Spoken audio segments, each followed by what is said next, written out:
Ser Podcast.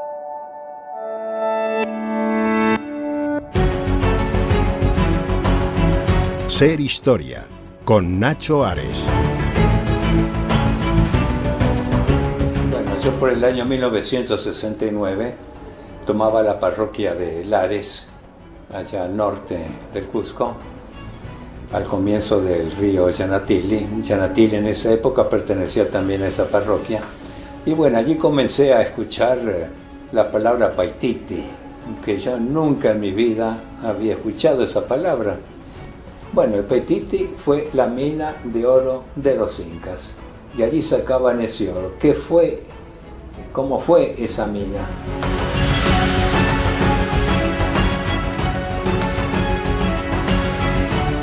Es el testimonio del padre Juan Carlos Polentini, un testimonio grabado hace relativamente muy poquitos años en una entrevista de Aculicúfiquens, en donde se nos habla de uno de los grandes mitos, ¿no?, de la historia de la América casi contemporánea. Es la época moderna, en el siglo XVI, pero desde luego hunde sus raíces en un momento de la historia desde luego mucho más atractivo, misterioso, enigmático. Es cierto que existe un lugar llamado Paititi, una ciudad perdida, llena de tesoros, de oro, de piedras preciosas. Es algo parecido al mito del Dorado, pero en este caso vinculado al mundo de los incas, y también la meta de otros grandes buscadores de misterios y de tesoros en la América colombina, habría que decir ya, después de la llegada de Cristóbal Colón en el año 1492. Con esto vamos a empezar nuestro programa de hoy, pero como siempre habrá muchos más temas para intentar hacer un poquito más de historia.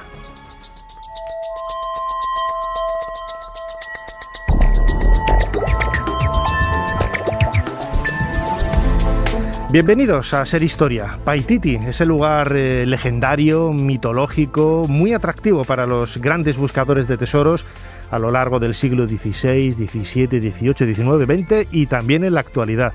5 siglos repletos de enigmas buscando algo que quizás no existe, pero que por lo menos tiene infinidad de referencias en la documentación de la época. Al Paititi, a la búsqueda de esta región, de esta ciudad, vamos a dedicar el cronovisor junto con Jesús Callejo.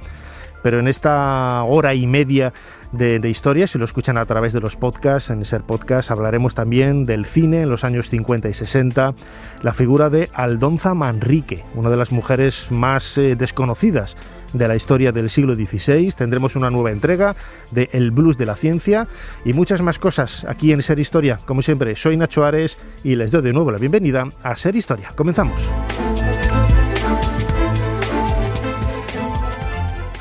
Sigue a Ser Historia en las redes sociales. En Twitter, @SerHistoria. En Facebook, Ser Historia. Y en YouTube, Ser Historia. Jesús Callejo, una semana más, bienvenido de nuevo a Ser Historia. ¿Qué tal, Nacho? Pues una semana más, bien hallado, encantado, como siempre, de estar contigo. A ver si descubrimos un gran tesoro y nos hacemos ricos. Iba a decir, dejamos la radio. No, nunca la vamos a dejar, queridos amigos. Aunque nos hagamos ricos, nunca vamos a dejar la radio. No, siempre llevaremos el micrófono entre las manos. Sí.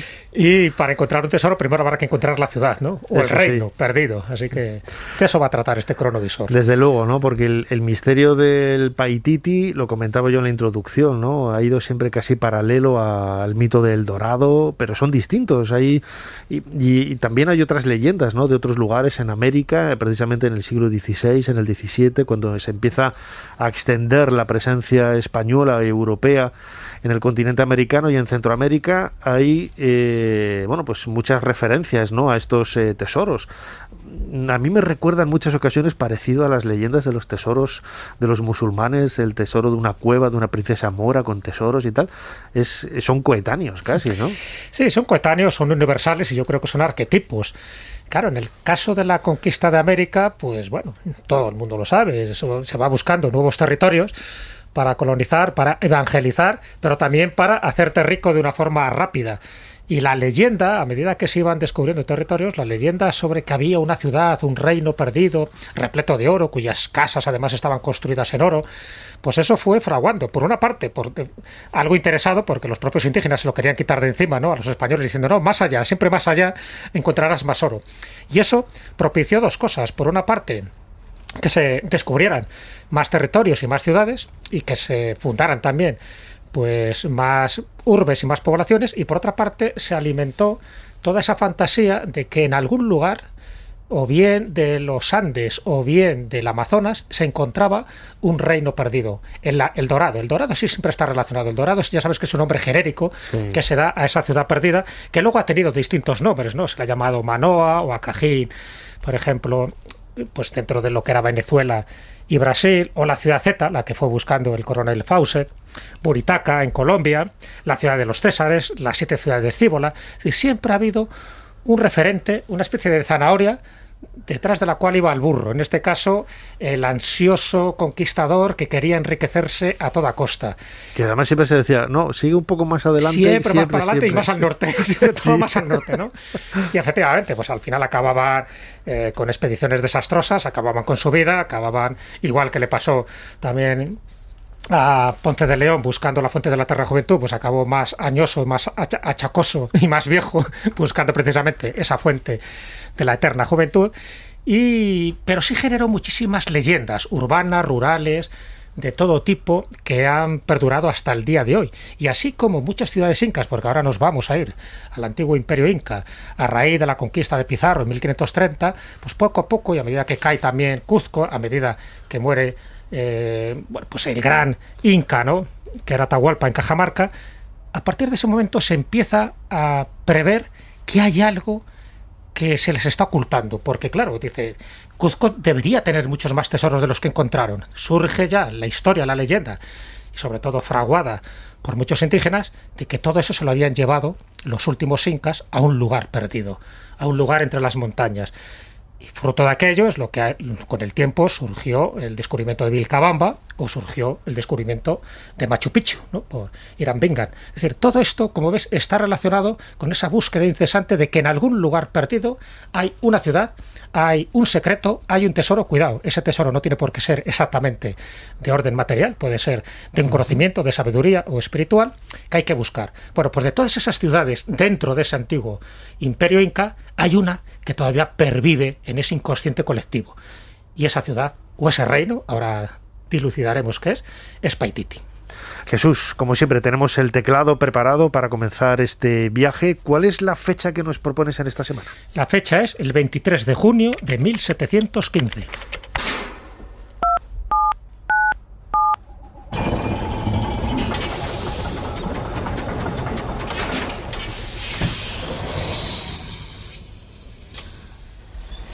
Adelante, pasen. Jesús Callejo les está esperando junto al cronovisor.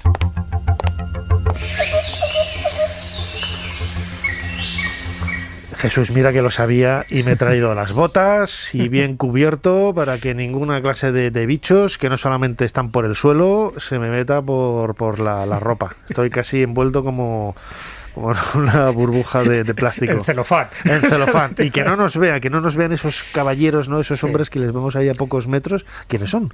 Son jesuitas. Jesuitas, claro, sí. De las muchas expediciones que se empezaron a hacer al Paititi, sobre todo a partir de 1538, con la primera expedición, la de Pedro de Candía, que era de origen griego y además uno de los amigos de Pizarro. Un fracaso absoluto, igual que todas las demás, pero fíjate que en este caso ya estamos en el siglo XVIII. Ha habido muchísimas expediciones anteriores, pero la participación de los jesuitas en la búsqueda del Paititi es algo no demasiado conocido. Por eso hemos ido a una de esas expediciones. En este caso estamos, pues fíjate, en uno de los lugares más emblemáticos de Cuzco, que es el convento de Santo Domingo, en la antigua Coricancha, el antiguo templo del Sol, que además hay una leyenda que dice que hay unos subterráneos que conectan con sitios claves, ¿no?, dentro de esas ciudades míticas que atesoran pues muchas de esas riquezas. Bueno, pues en el momento en el que estamos, en este 23 de junio, pues estamos asistiendo a la partida de 3 jesuitas que llevan información privilegiada, que tienen un proyecto, por decirlo así, oficial y un objetivo oficioso. El oficial es que van a contactar con los infieles antis, es decir, es un tipo de tribu que no se ha cristianizado y que quieren pues evangelizar. bueno, pues van rumbo a Ollantaytambo, una de las grandes ciudades con piedras ciclópeas monumentales. Yo estaba en Ollantaytambo y de esto que te quitas el sombrero como diciendo cómo han podido traer estas moles aquí para construir los templos. Los extraterrestres. Ya sabes, Danny Ken lo explicaría fácilmente. Sí. Bueno, pues rumbo a Ollantaytambo y siguen al norte. Pero lo interesante de esta expedición, por eso estamos aquí en 1715, es que además de la información oral que han podido recabar de distintos indígenas, ellos llevan un mapa.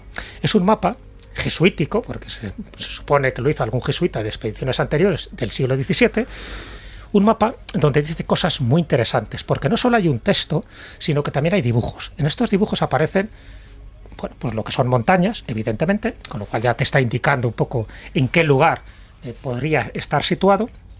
Hay también personas dibujadas, en fin, con sus tocados, y hay animales. Entonces todo esto es una pista que les lleva a estos jesuitas, capitaneado por el padre Cristóbal de Quevedo, a ir recabando información, hasta el punto de que incluso un curaca, un jefe tribal, les dice que pasadas las montañas había una ciudad con soberbios edificios y muchos habitantes, con lo cual esto incrementa más esa expectación, ¿no? Y esa expectativa para encontrar Paititi. Pero claro, este mapa, y es muy importante porque es uno de los temas recurrentes que se van diciendo, es un mapa que existió, lo que pasa es que ha desaparecido. Estuvo en el Museo Eclesiástico de la ciudad de Cuzco hasta hace relativamente poco, y en él pues se podía ver muchas cosas. ¿Y pero cómo, sobre todo cómo que desapareció? ¿Cómo? Ahí está. Sí, es lo que suele pasar. Ten en cuenta que estamos hablando del mapa del tesoro. Claro, un mapa del Paititi, dibujado supuestamente por aquellos que han estado allí, es un reino prohibido, es un reino tabú, no llega a cualquiera. De hecho, muchísima gente ha muerto, y no me refiero solo desde el siglo XVI, sino que incluso en el siglo XX ha habido expediciones donde alguno ha dejado su vida. Eso es como el mapa de Piri Reis, que todo el mundo habla de él, pero nadie lo ha visto, ¿no? Sí, bueno, pero parece que existe y está localizado en el Museo Topkapi, ¿no? Sí. En Estambul. Pero en este caso, fíjate lo que dice, porque el texto de este mapa, que ha dado origen a muchísimas especulaciones, incluso a Sisto Paz Wells, el famoso contactado peruano, se basó en este mapa para hacer también su expedición particular, ¿no? Y partió además de los petroglifos de Pusaro, que luego comentaremos, que es un poco como el punto de partida o el portal de entrada para llegar sano y salvo a Paititi. Bueno, pues este mapa, que se puede ver además en internet, ¿no? Porque se conservaron copias, lo que pasa es que ahora físicamente no se puede encontrar.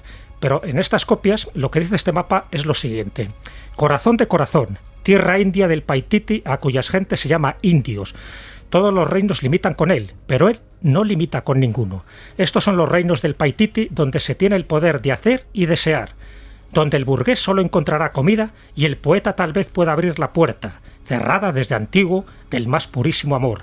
Aquí puede verse, sin atajos, el color del canto de los pájaros invisibles. ¿Por qué no lo ponen más fácil y ponen las coordenadas y te dejas de líos ya, ¿no? Y tal, dando vueltas ahí, mareando la perdí contra la esquina, pobre bicho y tal. Claro, pero con este texto, a que da juego para cualquier cosa. Pero no, puede estar en mi casa. Puede estar en mi casa también, claro que sí. Claro, pero es un mapa del siglo XVII. Es un mapa supuestamente hecho por alguien que estuvo allí.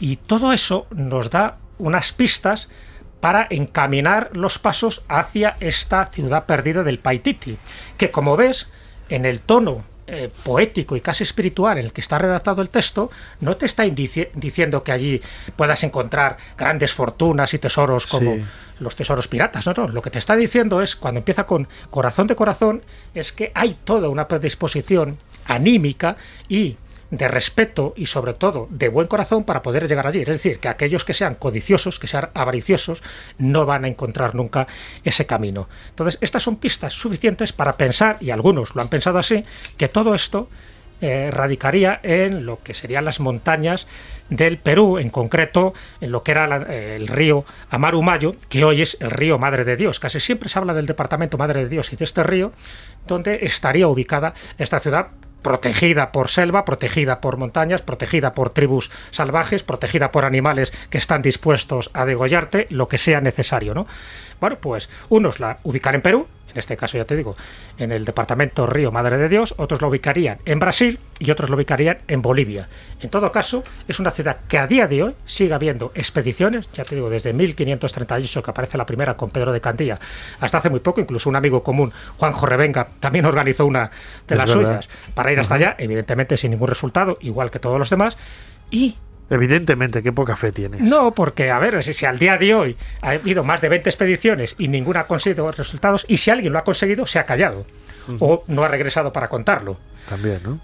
Hasta la propia Ahnenerbe, ¿sabes? Esa sociedad ancestral para la memoria aria, también estuvo implicado en la búsqueda de Paititi, con un personaje, también un explorador alemán, Hans Herr, en la zona del Mapiri, en Bolivia en este caso, y que según él la encontró en 1955, porque una vez que desaparece el Tercer Reich, una vez que pierden la guerra, la Segunda Guerra Mundial, él sigue buscándola y dice que la encuentra en esta zona de Bolivia. Por lo tanto, tenemos esas tres ubicaciones, Perú, Brasil, Bolivia, y en unos casos habla de la ciudad perdida del Paititi y en otros casos habla del reino perdido.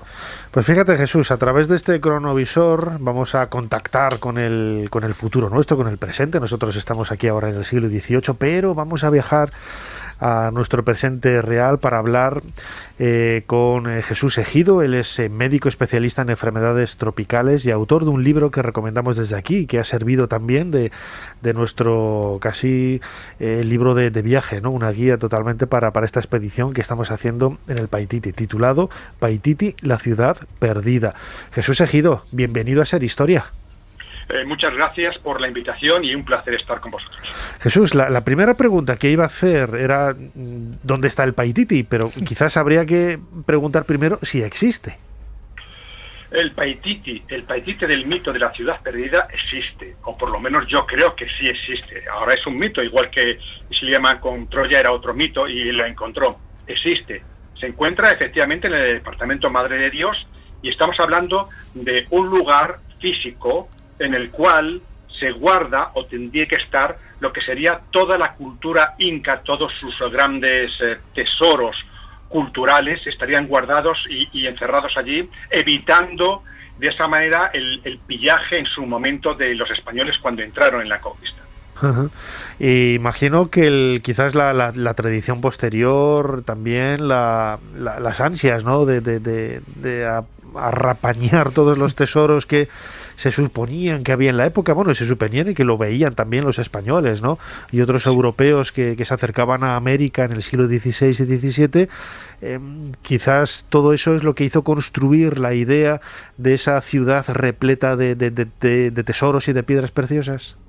Bueno, en parte sí, pero esto tiene una historia real que es recogida por los cronistas de la época. Imaginemos a Pizarro entrando en 1533 a Cajamarca, allí se encuentra con Atahualpa, el gran inca, luchan, piden un tesoro de rescate, se lo traen, un fabuloso tesoro de rescate que está colocado en $400 millones, eso es una burrada en aquel tiempo, matan a Atahualpa, los incas se dan cuenta que los españoles están buscando oro y joyas, Pizarro sigue su conquista, los incas se repliegan, llega a Pizarro a Cuzco con un falso inca, bueno, como un inca de paja para ponerlo como jefe de aquella gente y tenerlo controlado, que era Manco Cápac, y lo deja allí en Cuzco. Es verdad que cuando Pizarro entra en Cuzco, Francisco Pizarro se encuentra que en Cuzco ese tesoro que le contaban que era una ciudad llena de oro, no le encontró. Él encontraba plata y pequeñas baratijas, pero bueno, él tenía por delante una conquista muy complicada y deja a su hermano. Hernando, y deja allá a Manco Cápac II como jefe inca, y se acabó. Hernando, que era una persona que le encantaba, era terriblemente rico, había recogido parte de la recompensa de Atahualpa, del tesoro, pues habla con Manco Incas, tiene una amistad muy interna, y un día dice Manco Inca, oye, mira, voy a hacer una pequeña fiesta en homenaje a mi padre que murió, me voy a retirar con mi gente ahí a las montañas de Vilcabamba para orar en un oratorio que tengo. Y el Hernando pues pecó de inocente y dice, vete, no tienes problema. Y Manco Inca se retira con toda la gente de Cuzco y con todas las cosas que había a una zona que llamamos la región de Vilcabamba. Ahí comienza la historia del Paititi, porque se dan cuenta rápidamente los incas de que ese tesoro cultural, no ya tesoro monetario, sino cultural, tenían que esconderlo. Tenían que esconderlo porque los españoles lo iban a coger y los iban a fundir. Y era su tesoro más preciado. Y ahí empieza a decir que Manco Cápac lo esconde, teóricamente en Vilcabamba. Luego se da cuenta que empieza una guerra, porque al darse cuenta Hernando de la treta que ha hecho el otro, se enfada muchísimo y va por él. Él se defiende, la zona es terriblemente difícil, y él poco a poco se va replegando, porque se da cuenta que los españoles están conquistando. Todos los últimos cuatro incas, de alguna manera han guardado ese secreto. Y bueno, y todo termina con Tupac Amaru, que en 1572 muere en septiembre. Lo matan ahí porque lo cogen, lo encuentran y acaba con él. Toda esa historia es la historia del Paititi. Sí, Jesús, es verdad, un poco has hecho un resumen perfecto, ¿no? Hasta 1572, cuando se asesina a Tupac Amaru, que era el último inca rebelde, y a partir de ahí es cierto, empieza ya, bueno, un poco antes ya había empezado el mito del Paititi, pero tú y yo hemos tenido más de una conversación un poco para dilucidar que una cosa es la ciudad del Paititi, que estaría en el departamento Madre de Dios, en fin, en la selva suroriental de Perú, y por otra parte estaría el gran reino del Paititi, o país de los mojos, en el departamento Beni, en Bolivia, que es el que describe Garcilaso de la Vega. ¿Tiene algo que ver esas dos cosas, a pesar de que se llama Paititi, o estamos hablando de ciudades y reinos diferentes? Yo creo que había una confusión. Ahí había una confusión. Cuando Manco, cuando se oculta ese tesoro, o ese tesoro cultural, cuidado, siempre está hablando de un tesoro cultural, no solamente monetario. Evidentemente, al ser de oro es monetario, pero cuando se oculta, ellos lo ocultan apoyándose en unos grandes aliados que se sabe muy poco de ellos, pero que era el imperio de Antisuyo, el imperio que había más allá del imperio inca, el que estaba por la selva. Era un imperio. Y de hecho, en mi último libro, vos has hablado de pero yo lo estoy escribiendo, se titula El Paititi y el Imperio Amazónico, porque es el gran desconocido. Allí había una serie de personas poderosas que habían establecido en contacto, y ellos se hacen cargo de guardarlo eso en alguna zona determinada. Ubicación determinada, sería como una pequeña ciudad. Allí no se vivió, yo creo que se guardó simplemente. Eso es diferente con lo que se habla, o por lo menos lo que hablaron como los mojos o el gran imperio del Paititi, que hasta ahora, hoy en día, nadie ha encontrado nada de nada. Los mojos estuvieron allí, es una zona en Bolivia, le llamaron el gran imperio de Paititi porque así aparece en un mapa de un señor en 1600, pero evidentemente estamos hablando de una cultura que hubo, que posiblemente llamaron el Paititi o lo llamaron los mojos, pues de hecho se llamaban los mojos, que está descrita en Bolivia por muchas personas, pero que no tiene nada que ver, absolutamente nada que ver con lo que sería la ciudad perdida donde los incas guardaron su legado cultural. Sí, Jesús. Una de las aportaciones interesantísimas que haces en tu libro, Paititi, la ciudad perdida, un libro que se publicó en el año 2017, es la traducción de ese manuscrito, también de un jesuita, hemos hablado antes de los jesuitas, en este caso de Andrés López, un manuscrito de 1582, donde se describe esa presencia de españoles en Paititi y hasta incluso un milagro, ¿no?, de un crucifijo que meneó la cabeza. Bueno, la historia de Andrés López daría al caso de un programa, es decir, sería horas hablar de ese curioso personaje y de lo que hubo con la orden de los franciscanos en busca del Paititi. Efectivamente, él escribió un documento que le encontró una persona en unas cartas que no es seguro que Andrés López lo escribiese, aunque existió un Andrés López, efectivamente. Ese Andrés López entra en contacto con el mito de la ciudad perdida. Y luego había que discutir mucho, pero él entra en contacto porque entra en contacto con unos seres nativos que cuentan que han estado allí. Y de hecho, todo ese documento viene seguido, que podríamos discutir si es verdad o mentira, porque ese documento milagroso, había que discutirlo mucho. Yo creo que no existió. Lo que existió es un interés por la poderosa orden jesuita, la orden jesuitas, de intentar ir en busca de lo que ellos sería, no ya en la ciudad perdida del Paititi, porque estaban un poco fundidos, sino de un reino que había más allá, que sea el reino de los mojos, para ser una orden religiosa en el cual, de alguna manera, tuviesen un poder enorme, porque decían que ese reino era sumamente poderoso y sobre todo sumamente rico. Entonces, imagina el Papa que llegó a entrar en este asunto, que le dice a los jesuitas, bueno, pues si conseguís uniros y catequizar y pasar a la elección católica, ese reino tan poderoso y tan rico, yo aquí, con este dinero que me traigáis, seré uno de los papas más poderosos de Europa.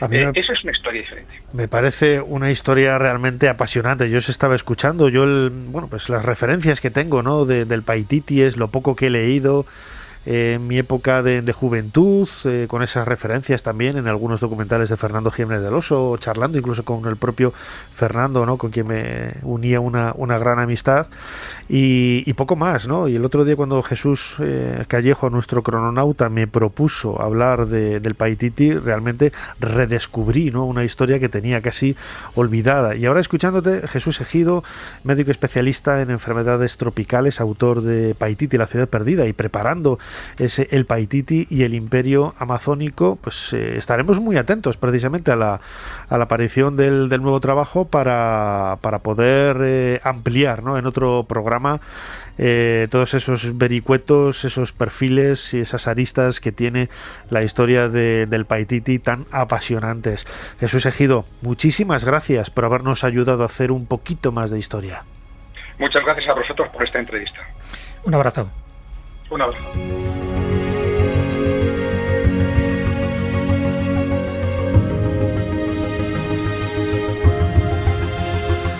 Jesús, qué tema tan alucinante y qué tema que sigue enganchando a miles de personas, ¿no? Porque todavía hoy mucha gente está organizando expediciones para buscar y encontrar el tesoro del Paititi. En muchas ocasiones yo creo que quizás con la idea más de ese tesoro económico, de ese tesoro crematístico, que realmente lo que pudiera suponer ese tesoro cultural, que a lo mejor ya se ha descubierto, ya lo conocemos, pero no sabemos valorarlo. Yo creo que el mito del Paititi pasa un poco parecido al mito de Shambhala o de Agartha, que son ciudades de las que se habla muchísimo, sobre todo dentro de la tradición sapiencial y en las obras esotéricas, sea de Blavatsky o sean incluso de Rudolf Steiner. Siempre hay como esa ciudad donde se conserva una especie de biblioteca imperecedera, una especie de registros acásicos que, ya digo, no solo es de valor material, sino del conocimiento, que aquel que llegue no tendrá que especular sobre lo que pasó con el reino inca, porque aquí incluso estamos hablando de cosas que son pre-incas. Cuando se habla de Paititi, los incas de alguna forma lo reutilizan, pero es un conocimiento muy ancestral. Y siempre, en todas las expediciones, hay como un lugar, no tanto de partida, porque los lugares de partida son diferentes, pero un lugar donde tienen que llegar, que tienen que descifrar, porque consideran que es la puerta de entrada al Paititi. Y estamos hablando de los petroglifos de Pusaro.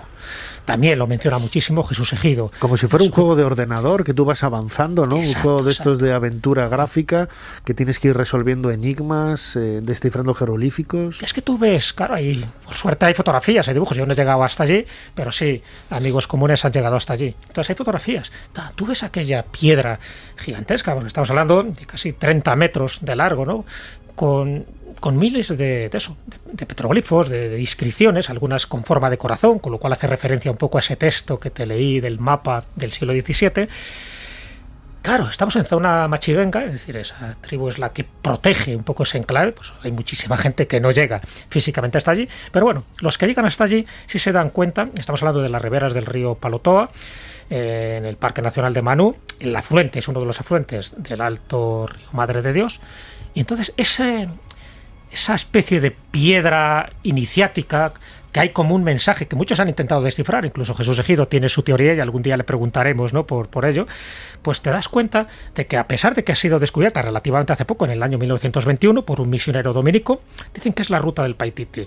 ¿Qué es lo que se encuentra allí? Bueno, yo invito a todos los oyentes que vean fotografías de esa piedra, porque dicen que ahí estaría esa ruta del Paititi. Pero ojo, no aquella ruta que tú puedes seguir paso por paso, sino aquella que, como especie de camino iniciático, te lleve hasta tu auténtico descubrimiento. Con lo cual, una vez más, nos ponen en consonancia con una sabiduría ancestral, que si tú logras acceder al lugar, no cualquiera llega a ese lugar, pasa como Shangri-La, ¿no?, la famosa película de Horizontes Perdidos, es decir, aquel que llega es el que está preparado para recibir ese conocimiento. Bueno, pues muchos de los que han llegado allí, por ejemplo, uno de ellos, el que más ha investigado, el que más ha buscado Paititi, que es Carlos Neuschwander Landa, que los estudió en 1969, es un médico y un explorador peruano, buscó Paititi en la meseta de Pantiacoya, Allá había 12 pirámides, la relación a esas 12 pirámides, no naturales, sino artificiales, con esa gran civilización. Entonces, bueno, pues a partir de ese momento surgen más especulaciones. Dice, bueno, alguien llega cerca, pero nunca hasta el momento preciso de poder abrir las puertas de par en Paititi y darte de bruces con la realidad. Y claro, la realidad a lo mejor no es lo que nosotros nos imaginamos.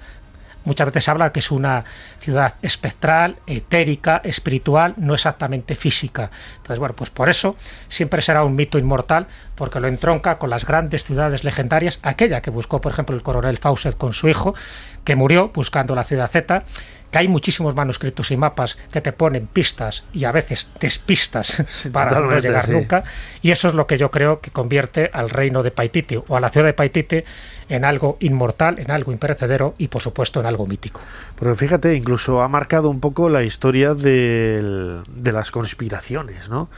En el año 2001 decían que los documentos encontrados en el Vaticano vinculados a la Orden de Jesús, con esos viajeros, ¿no? Esa expedición de 1715 con la que hemos comenzado este cronovisor, pues se daba su ubicación exacta, su ubicación precisa, ¿no? Fíjate, en el Vaticano, pero que el Vaticano ya se ha encargado de ir allí, de asaltar todo y no dejar nada. Y bueno, la historia de la conspiración, como sucede en todas las leyendas y los mitos, y si la Iglesia está de por medio, pues albricias, ¿no? Más interés tiene, ¿no? Es que eso me recuerda un poco también lo de la Cueva de los Tallos. ¿Te acuerdas que también ha sido buscada?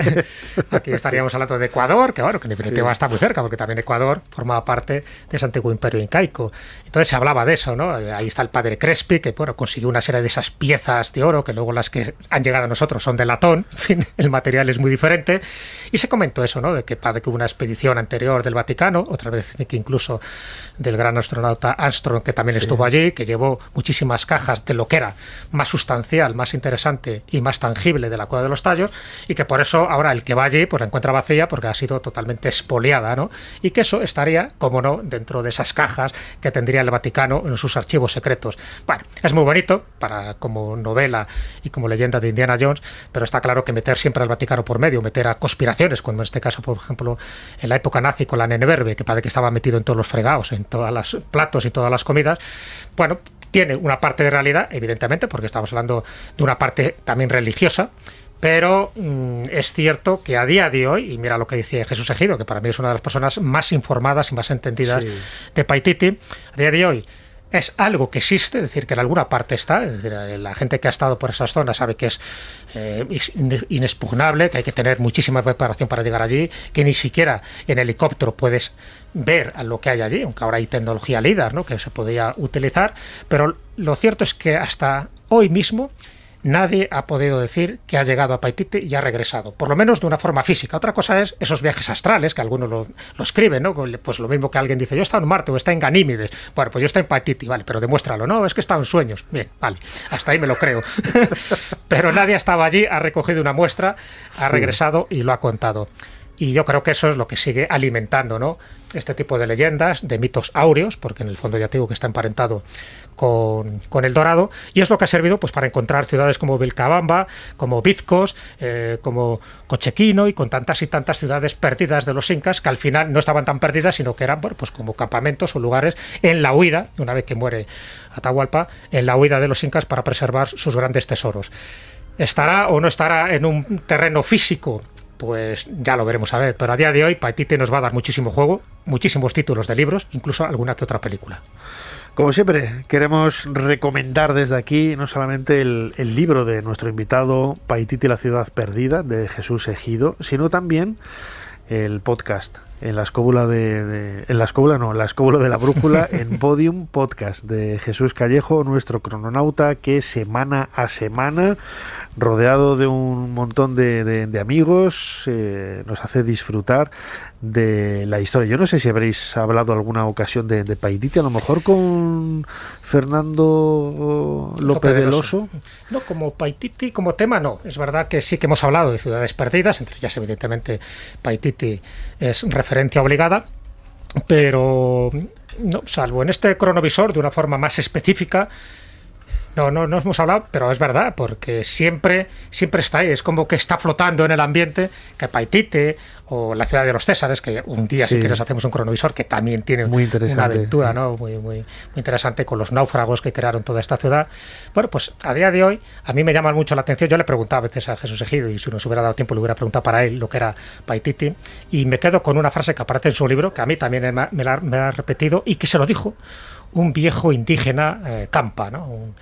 Uno de esos jefes tribales, cual le preguntó, ¿no? Cuando él estuvo investigando por el Paititi, le dijo, ¿qué es Paititi? Y le dijo una frase que yo la suscribo y que creo que puede servir como broche de oro para terminar este cronovisor.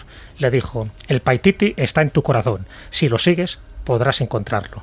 Como ves, siempre el camino del corazón. Desde luego, la historia del Paititi, ese viaje quizás no tanto a los tesoros tangibles, sino al propio corazón, a la cultura, al entorno, a nuestra historia, quizás es el verdadero tesoro que se esconde detrás de esta ciudad o de esta región o de este reino tan misterioso.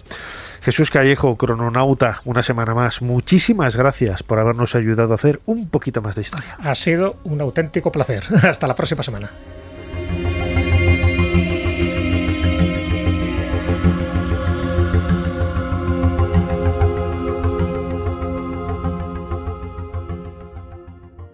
Desde que me aceptó como su discípulo hace 25 años, Leonardo es la persona con la que más tiempo he pasado.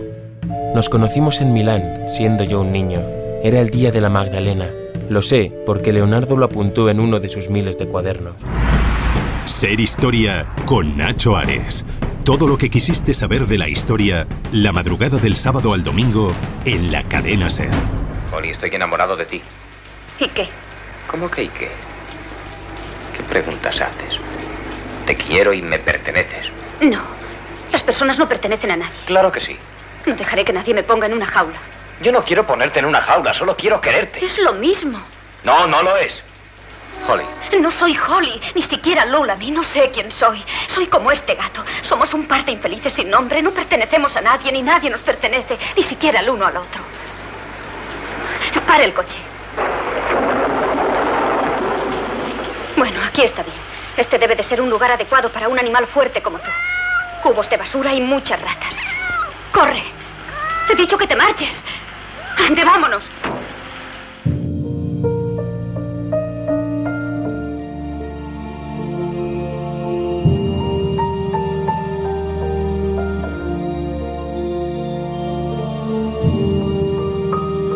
Pasamos de página en nuestro particular libro de historia aquí en Ser Historia en la cadena SER, y lo hacemos escuchando un fragmento de una de mis películas preferidas.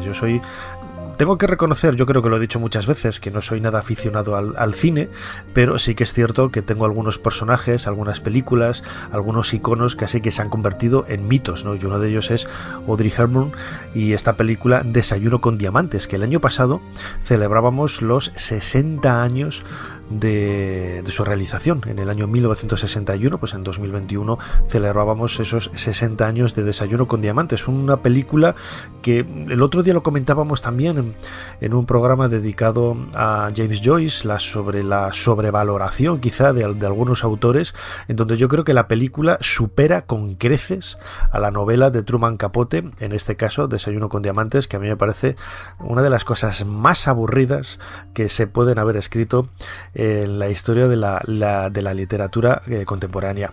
Guillermo Balmori, bienvenido de nuevo a Ser Historia. ¿Qué tal? Encantado de estar aquí contigo otra vez. Guillermo Balmori es un entusiasta del mundo del cine, es editor de Notorious Ediciones. Precisamente el año pasado sacaron este libro Desayuno con diamantes, el libro del 60 aniversario. Tiene también una colección enorme de publicaciones haciendo referencia a actores, actrices, películas, aniversarios. Es una biblioteca realmente extraordinaria, ¿no? Lo que está sacando Notorious Ediciones sobre el mundo del cine. Guillermo, yo no sé si tú has tenido la oportunidad de leer la novela de Truman Capote, pero sí que es cierto que hay algunas películas que superan con creces la novela en la que están basados. Pues yo no he leído la novela. Mejor. Lo que sí es cierto es que esto es muy común lo que te pasa a ti, es decir, hay mucha gente que le gusta. Es decir, no suele haber mucha gente que le guste tanto la novela como la película. Hay gente que le gusta la novela y no le gusta la película, y hay gente que le gusta la película y no le gusta la novela.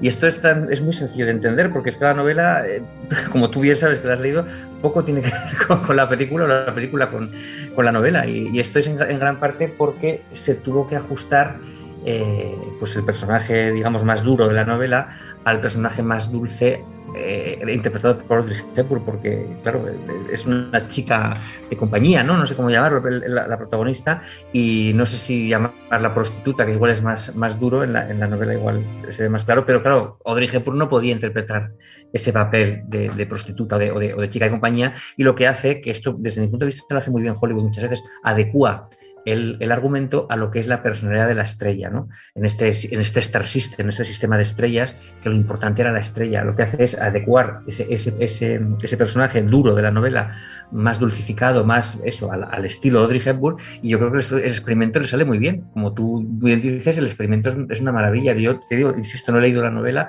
pero a mí la película me parece una maravilla y el personaje me parece glorioso, ¿no? Uno de los grandes personajes para mí y uno de los grandes comienzos y finales de la historia del cine en esta película. Desde luego, ¿no? Porque estamos en la década de 1960, pero el otro día lo comentábamos, ¿no? Quizás la década de 1950 y 60 es una de esos tops, ¿no? De esos highlights en la historia del cine. Venimos de la Segunda Guerra Mundial y después de cada crisis hay un momento, ¿no? de auge de la cultura, de la civilización y en este caso del arte con el cine. Efectivamente, yo cifro, el otro día se murió, como sabes, Peter Bogdanovich, y cifraba, digamos, las películas clásicas, o lo que él entendía el gran cine, la edad dorada del cine, hasta 1962, decía él. Y decía incluso, no vean películas más allá de 1962, ni siquiera las mías, decía él, poco antes de morir. Para mí, el final del cine clásico, el final de ese cine glorioso, de esa edad dorada de Hollywood, de ese Star System, de ese sistema de estudios, ese cine glamuroso, yo lo cifraría en 1965. Es decir, a partir de 1966, por así decirlo, desde mi punto de vista, ya sería otro tipo de cine. Desde mi punto de vista también peor, o no sé si peor de calidad, pero sí, desde mi punto de vista, con menos encanto, menos... pues no sé, menos glamour y menos glorioso, diría yo, y es el final del cine clásico. Es decir, estamos hablando de las décadas de 1950 y 1960. La de 1950 es una eclosión tremenda. También venía de los años 40, que son igual de espléndidos, y de los años 30 probablemente también, que hay mucho que descubrir en esa década.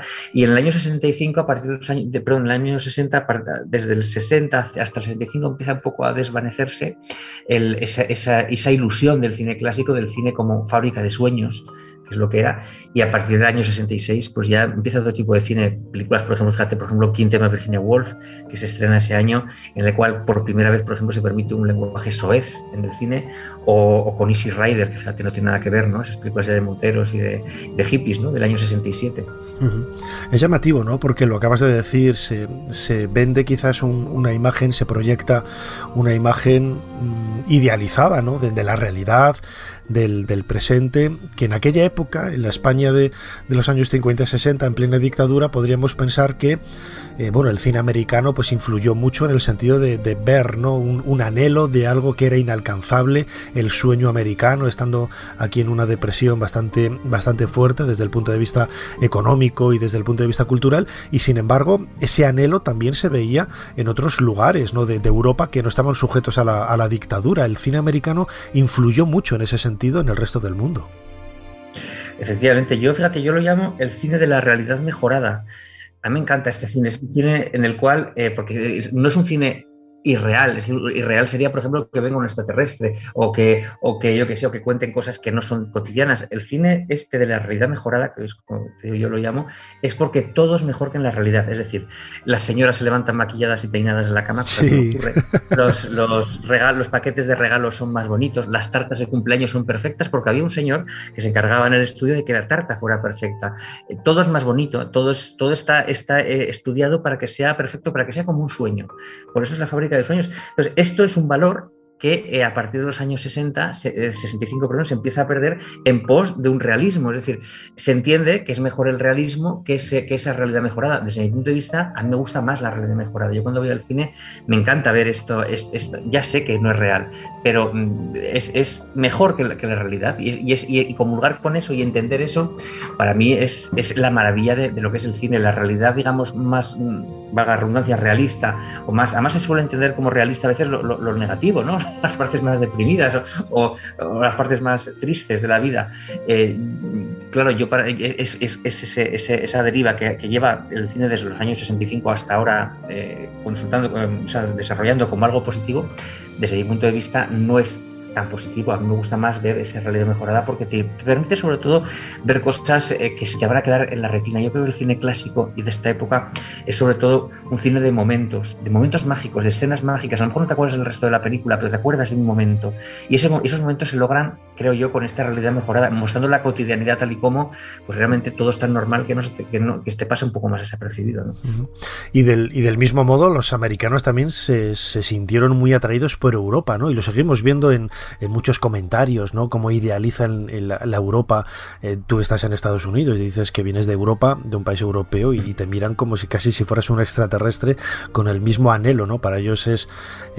quizás las tenemos idealizados, pero también a ellos les cuesta mucho venir a Europa, y yo creo que en ese cine, estaba por ejemplo ahora pensando en muchas de las películas de Audrey Hepburn, que tampoco hizo tantas, están rodadas o ambientadas en París, por ejemplo, en Europa, ¿no? Estaba, por ejemplo, Funny Face, ¿cómo se tradujo? Sí. Una cara con ángel, Charada, Cita en París. O sea, muchas de ellas tienen ese toque europeo, ¿no? Vacaciones en Roma, por ejemplo. Que Sabrina se va a París, por ejemplo. Sabrina también, por ejemplo, claro. O sea, vemos muchos vínculos, ¿no? De ese anhelo que sentían los americanos por Europa. Bueno, es que hay que tener en cuenta, yo no sé si sigue actualmente siendo así, no entiendo que igual se ha disipado, pero en los años estos de años 30, 40, 50, Europa era París para ellos, o París era Europa. Es decir, cuando alguien dice en una película me voy a Europa o se refiere a Europa, casi siempre es París. O sea, estaba identificado totalmente, a veces van a Roma, pocas veces van a España, Inglaterra más, pero en lo que es Europa, el concepto Europa, para eso los americanos de esta época y para las películas de esta época, sobre todo es París. Fíjate que Ernst Lubitsch, el director de los años 30, decía que le gustaba más el París de la Paramount que el de verdad, porque los decorados de París que tenía la Paramount eran idealizados, con esto que estábamos hablando de la realidad mejorada, decía, es que son más bonitos incluso que el París de verdad. Pero sí que es verdad que Hollywood tenía esa querencia, porque hay que tener en cuenta que en el cine, sobre todo en los años 30 y 40, en los años 50 ya empieza a americanizarse más. Lo que se entendía como categoría, como clase y como buen gusto en las películas era tirando a Europa, generalmente a Reino Unido y a Francia, ¿no?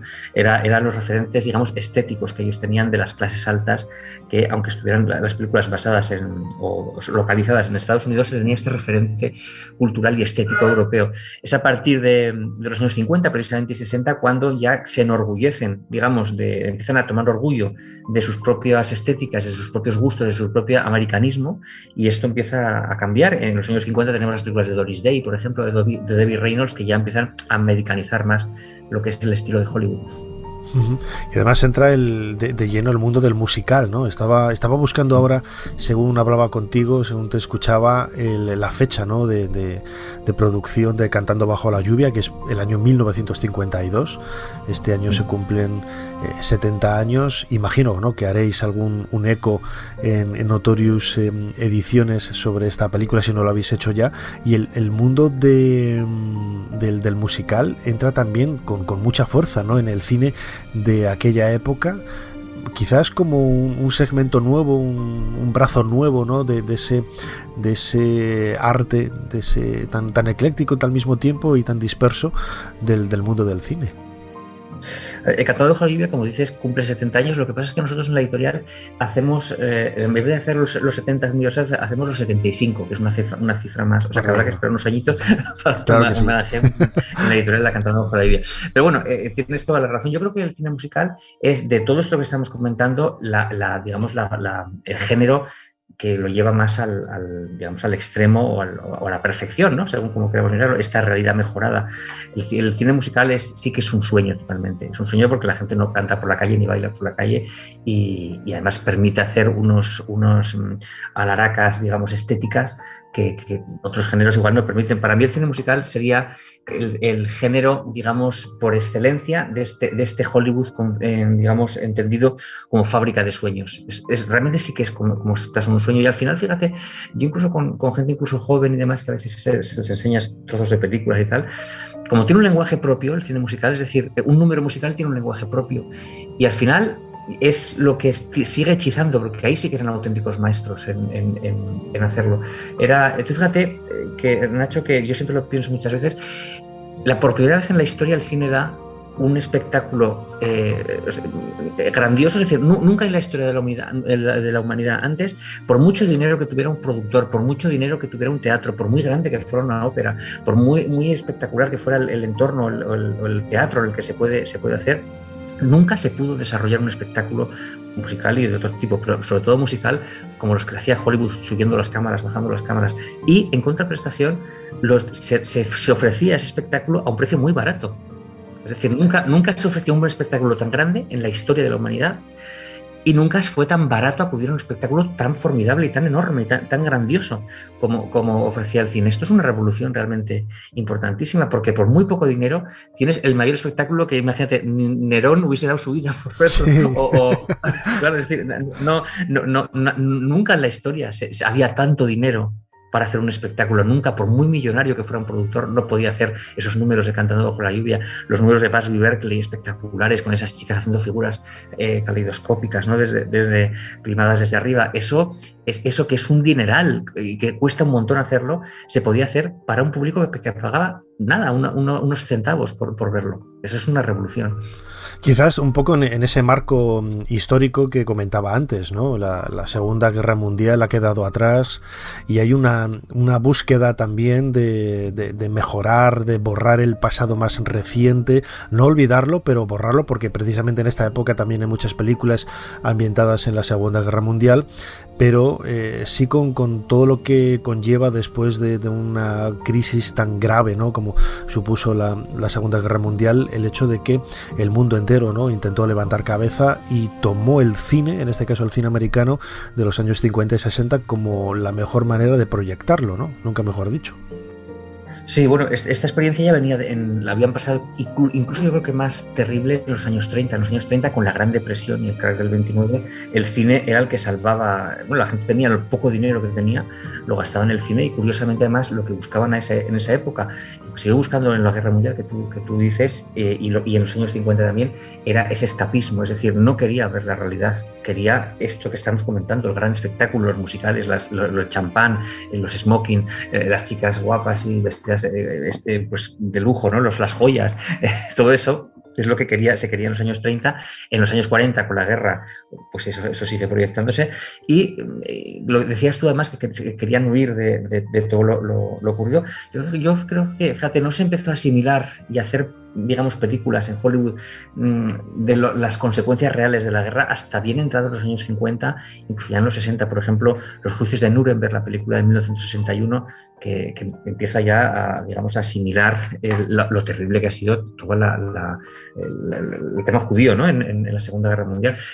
Ten en cuenta que desde que se libera en el año 45, acaba la Segunda Guerra Mundial, se empieza a tener conciencia no solo de la guerra, sino de las atrocidades que se han hecho en la guerra, y eso cuesta años asimilarlo, cuesta al público, cuesta a Hollywood, y cuesta además tomar una visión, digamos, distante y objetiva, no patriota excesiva, como había durante las películas de la Segunda Guerra Mundial, que lógicamente eran películas de propaganda, o incluso con el tema incluso de los japoneses o los alemanes, admitirlos como personas normales en el cine, ¿no? Que es justo también hasta los años 50 avanzados. El espectro cinematográfico es muy grande, han pasado ya muchos años, ¿no? Desde el final de la década de los 60. Hoy, por ejemplo, mucha gente empieza ya a hacer listas, ¿no? Las 10 mejores películas de la historia, los 10 mejores deportistas de la historia, y en la mayor parte de las ocasiones se tiende a lo más reciente, ¿no? Porque es lo que más vivo tienes en la memoria, porque es lo que más te ha emocionado, que conservas todavía el pálpito de esa emoción, ¿no? Que sigue latiendo en tu corazón, y sin embargo nos olvidamos de las cosas maravillosas que se hicieron años atrás y que quizás por haberlas visto tantas veces o tener un recuerdo menos intenso de ello, pues se diluye, ¿no? Si tú tuvieras que elegir, no voy a decir una, pero 3 películas de esta década de los años 50 o 60 como buen cinéfilo, Guillermo Balmori, ¿con cuál te quedarías? A ver, yo haciendo un criterio personal, yo parto de la base de eso que has dicho tú, de las listas y demás, como decía un amigo mío, en cierto modo, y no hay que tomarlo tampoco radical, pero sí que en cierto modo, él decía, está mal escrita, en el sentido de que hay muchísimas películas estupendas que no están descubiertas o que no son conocidas o que habría que descubrir, y al revés, hay muchas películas muy conocidas, muy valoradas y excesivamente proyectadas o difundidas que a lo mejor pues no son tan maravillosas o no deberían haber tenido ese reconocimiento, y esto se ha dado por diversas circunstancias. A mí, ya te digo, partiendo incluso de un punto de vista muy personal, para mí una película que refleja, de hecho es mi película favorita, que refleja toda esta grandiosidad que estamos hablando, sería Eva al desnudo, una película de 1950 con Bette Davis, con George Sanders, en la cual incluso Marilyn Monroe hace el papel de extra, o sea, de extra de cine, me refiero a un papel secundario, que tiene unos diálogos espectaculares, esos diálogos que se echan quizá tanto en falta en el cine de ahora y que te dejan con la boca abierta, lleno de frases lapidarias y maravillosas, dirección de Joseph Mankiewicz y guión también de Joseph L. Mankiewicz. Otra película de los años 50 que yo cogería, si se me ocurre ahora, sería Cantando bajo la lluvia, probablemente, la has nombrado tú, considerada siempre además en esta lista de las mejores películas de la historia del cine. Siempre se dice que Orson Welles rodó Ciudadano Kane con 25 años o 24 años, también Stanley Donen rodó con 24 o 25 años Cantando bajo la lluvia, y no olvidemos que Gene Kelly la codirigió. Es de una frescura impresionante, te dan esas ganas de vivir, el colorido, la agilidad, los números musicales y la comedia, porque muchas veces se considera un musical y ya está, pero si tú quitaras los números musicales de Cantando bajo la lluvia, la comedia es bárbara. Sí, es una de las grandes, muy divertida, sí. De la historia del cine. Y luego, pues no sé, por ejemplo, esta de Desayuno con Diamantes que tú acabas de ya has introducido, y no es porque tú lo hayas hecho, me parece también una película maravillosa. No es de los años 50, es de los años 60, como sabes, el año 61, pero a mí sería... Además, fíjate, yo últimamente hay una cosa que no entiendo muy bien, no sé por qué, como se ha convertido tanto en un icono de moda y en una cosa extra cinematográfica, ya es un icono cultural, yo diría. Sí, efectivamente. Hay gente como que la menosprecia, ¿no? Esto yo nunca lo entiendo. Parece como cuando una cosa le gusta a todo el mundo ya no es tan buena, ¿no? Entonces, yo últimamente he oído como gente incluso que la considera, bueno, no es tan buena, es una película que más que una película parece un desfile de vestidos. Esto no es así en absoluto. Me parece una película, aparte de los vestidos, que es maravillosa, aparte de la música de Henry Mancini, que es absolutamente espectacular. Y no solo Moon River, yo invito a la gente que oiga toda la banda sonora entera, que es maravillosa. Aparte de los vestidos de Givenchy, como digo, y de todo ese estilismo maravilloso, es una película humana, es una película de las de llorar, por así decirlo, con un final realmente apoteósico, con un comienzo realmente apoteósico, una historia preciosa de muchísima sensibilidad. Yo creo que hay que ser bastante insensible para no caer rendido, ¿no? a esta historia maravillosa y preciosa. Y triste, ¿no? Tiene su parte, se suele considerar una comedia, pero es muy amarga también, muy amarga. Pues nos quedamos con esas 3 películas, hablando de cine de los años 50 y 60 en los últimos minutos con nuestro invitado Guillermo Balmori, editor de Notorious Ediciones. Nos quedamos con Eva el desnudo, Cantando bajo la lluvia y mi queridísima Desayuno con Diamantes con Audrey Hepburn. Como siempre, Guillermo, estaremos en contacto y seguro que nos visitas en más ocasiones para hablar de más historias de cine aquí en Ser Historia. Como siempre, muchísimas gracias por habernos ayudado a hacer un poquito más de historia. Muchas gracias a ti.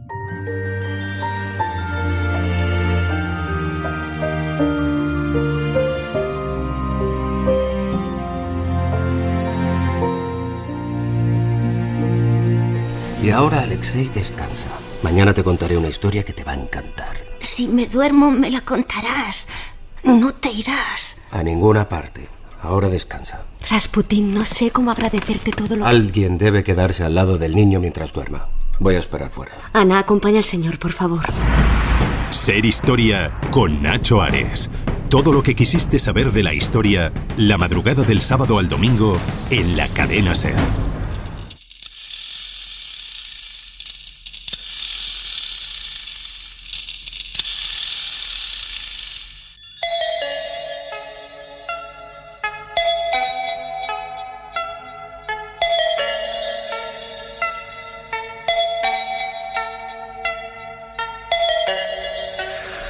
Cuando escucho esta música me viene a la memoria esa infancia con apenas 8 o 10 años viendo los domingos por la tarde en televisión el programa Cosmos, presentado por Carl Sagan, uno de los mejores divulgadores de ciencia que ha habido a lo largo de las últimas décadas, y en muchos capítulos, ¿no?, se utilizaba esta música de fondo, Alpha de Vangelis, uno de los autores quizás más emblemáticos, ¿no?, de la música instrumental de las últimas décadas también. Es una sintonía, una música, a veces hablándolo con Iker Jiménez, los dos llegamos a la conclusión de que junto con muchos de los temas de Jean-Michel Jarre son absolutamente atemporales, que parece que los han hecho el día anterior, y los escuchabas en los años 70 y eran muy modernos, en los años 80 parecían igual, y estamos en pleno siglo XXI y seguimos teniendo la misma percepción, ¿no?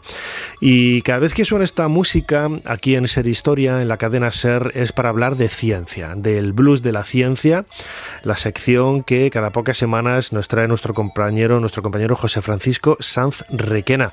Fran, bienvenido de nuevo a Ser Historia. Hola Nacho, aquí estamos otra vez. Fran nos atiende en esta ocasión desde Radio Valladolid. Él es profesor de la Universidad Miguel de Cervantes, él es astrofísico, también profesor de la UBA, de la Universidad de Valladolid. Yo toda mi vida estudiando en la Universidad de Valladolid y desde hace pocos años les ha dado por decir la UBA. Y entonces a mí me sigue sonando un poco raro. Yo sigo diciendo que yo estudié historia en la Universidad de Valladolid, no en la UBA. Sí. Pero bueno, además por lo de mala uva, ¿verdad? Sí, ¿no? ¿Verdad, no?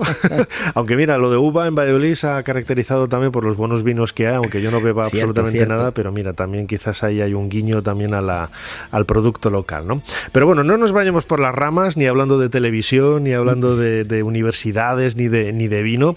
El tema que nos proponías en esta ocasión era la ciencia en las órdenes religiosas. Es un tema que tiene mucho trasfondo, mucha historia, y que lo comentabas, ¿no?, un poco en las pautas que me enviaste el otro día, que podríamos pensar que sucede algo parecido, ¿no?, con el mundo musulmán, cuando en la Edad Media ellos alcanzaron una serie de logros increíbles, ¿no?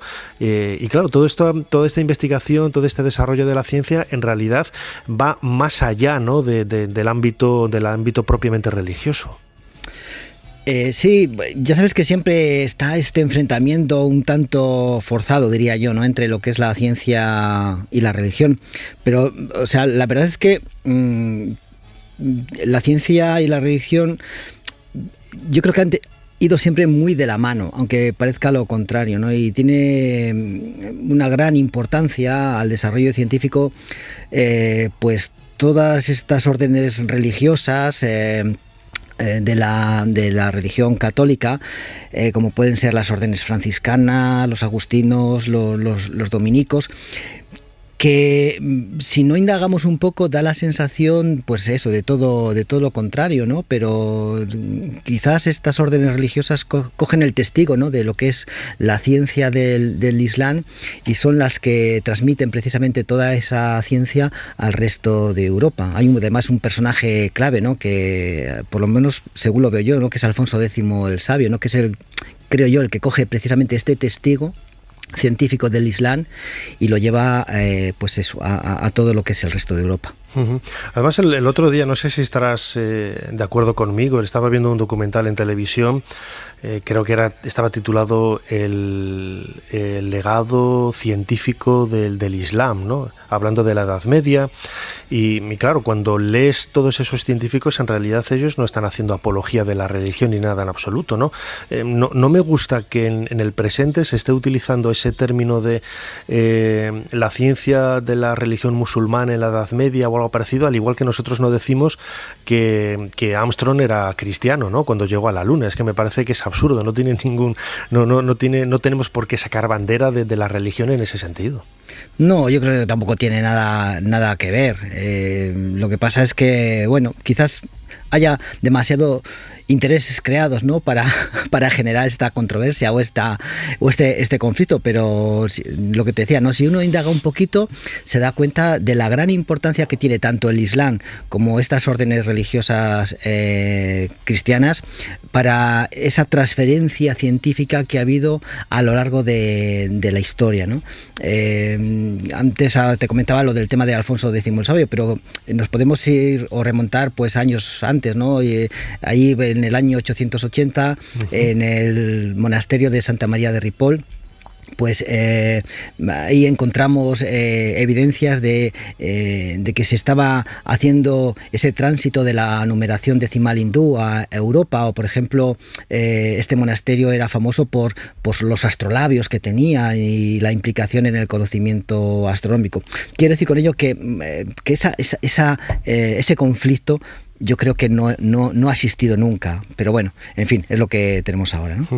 Precisamente ahí lo decías, ¿no? En Santa María de Ripoll marca un poco una horquilla, ¿no? Un momento importante, ¿no?, a la hora de marcar ese inicio de la ciencia en estos cenobios, ¿no?, en estos lugares vinculados a las órdenes religiosas. Sí, es que en realidad ha habido un momento en que la ciencia se encontraba en manos de los monjes. El sitio donde se divulgaba la ciencia, lo de divulgar la ciencia quizás un poco entre comillas, ¿no?, o el sitio donde se estudiaba esta ciencia era precisamente los monasterios, ¿no? Podríamos decir que fueron las primeras universidades, aunque bueno, ya sabes que en la Edad Media pues el tema de las universidades era sitios donde existía catedral, pero yo creo que estos monasterios pues jugaron un papel fundamental en ese desarrollo científico y sobre todo en la transmisión de ese conocimiento científico. ¿Y cómo se tomaban los frailes en aquella época el hecho de ser el relevo de ese mundo musulmán, ¿no?, de ese legado de los invasores, de los conquistadores que en otra parte de la península ibérica estaban luchando contra ellos desde el punto de vista político y sobre todo religioso, y sin embargo los frailes se dieron cuenta, ¿no?, de los avances y quizás fueron lo suficientemente inteligentes como para dejar de lado, ¿no?, esos inconvenientes del credo. Sí, yo creo que lo apartaron absolutamente, es decir, que dentro de las diferentes órdenes religiosas, y bueno, nos estamos yendo al siglo XIII, ¿no? Ha habido excelentes matemáticos, excelentes físicos, científicos en general, pero además es que si tú repasas todas las órdenes religiosas, pues en todas ellas, desde los franciscanos, como te he dicho antes, hasta los dominicos, agustinos, los jesuitas, exactamente igual, ¿no? Y además las órdenes contaban con seglares, ¿no?, esos terciarios, ¿no?, que estaban vinculados a la orden religiosa pero no profesaban los votos como ellos, y que también desempeñaron su papel importante. Sí, sobre todo en la orden franciscana que aparece esta admisión de seglares, ¿no?, en lo que se denominaba la tercera orden. Fíjate, Cervantes, Tomás Moro o el propio Colón, ¿no?, pertenecieron a esto. Hay un científico que para mí es uno de los grandes divulgadores de la ciencia, como Ramón Llull, mallorquín, ¿no?, que no era exactamente pues eso, franciscano, pertenecía a esta tercera orden, pero un gran impulsor de la ciencia, no solamente en España, sino a nivel europeo, ¿no? Yo que sé, desde Guillermo de Ockham, tan conocido, ¿no?, con su famosa navaja de Ockham, o Roger Bacon, uno de las personas que establece el método científico moderno. O sea, ya te digo que dentro de esta orden franciscana había auténticos pensadores, auténticos científicos. Fíjate que desarrollan también lo que es la escuela de Oxford de matemáticas, que después entra un poco en competencia con la escuela de Salamanca.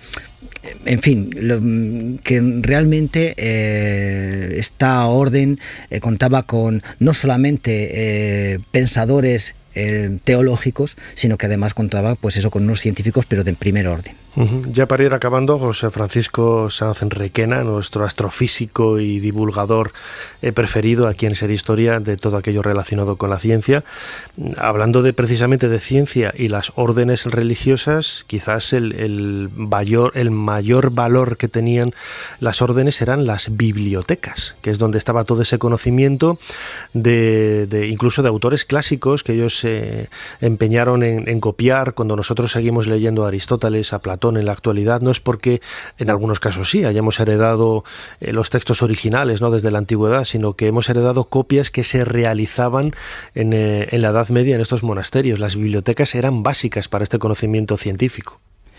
Sí, fíjate, hablabas primero, fíjate, de Aristóteles, ¿no? Hay un personaje realmente interesante que es Tomás de Aquino, Santo Tomás de Aquino, que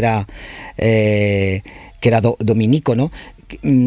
Que de la misma manera que Averroes islamiza lo que es Aristóteles, Tomás de Aquino lo cristianiza, ¿no? Y hablabas de los libros. Quizás hay un fraile agustino, no demasiado conocido, un fraile irlandés, Socorro Bosco, es del año 1256, que precisamente editó un libro de astronomía que se fue utilizando en distintas universidades hasta el siglo XVI. O sea, lo que decías tú, ¿no?, la gran importancia que tenía el desarrollo de textos, las bibliotecas de estos monasterios, como sitios donde se almacenaba esa gran cantidad de información y que después pues se fueron utilizando, ¿no?, a lo largo de la historia. Las órdenes religiosas han marcado un poco el desarrollo de la ciencia desde la Edad Media, iba a decir casi hasta el presente, ¿no? No tanto quizás en los últimos siglos, pero han sido la base de muchos de esos conocimientos que han podido asentarse, ¿no?, de una forma sólida para, en definitiva, conocer, ¿no?, y vivir el mundo, la naturaleza, tal y como la entendemos en la actualidad. La ciencia de las órdenes religiosas ha sido el tema de esta nueva entrega de El Blues de la Ciencia, con nuestro compañero José Francisco Sanz Requena, que nos ha atendido desde Radio Valladolid. Él es astrofísico, profesor de la UBA, de la Universidad de Valladolid y de la Universidad Miguel de Cervantes. Como siempre, Fran, amigo, muchísimas gracias una vez más por habernos ayudado a hacer un poquito más de historia. Gracias a ti, Nacho, y ese poquito más de historia seguro que hemos hecho hoy, seguro que nos da una visión muy distinta a esa relación que existe entre religión y ciencia. Desde luego.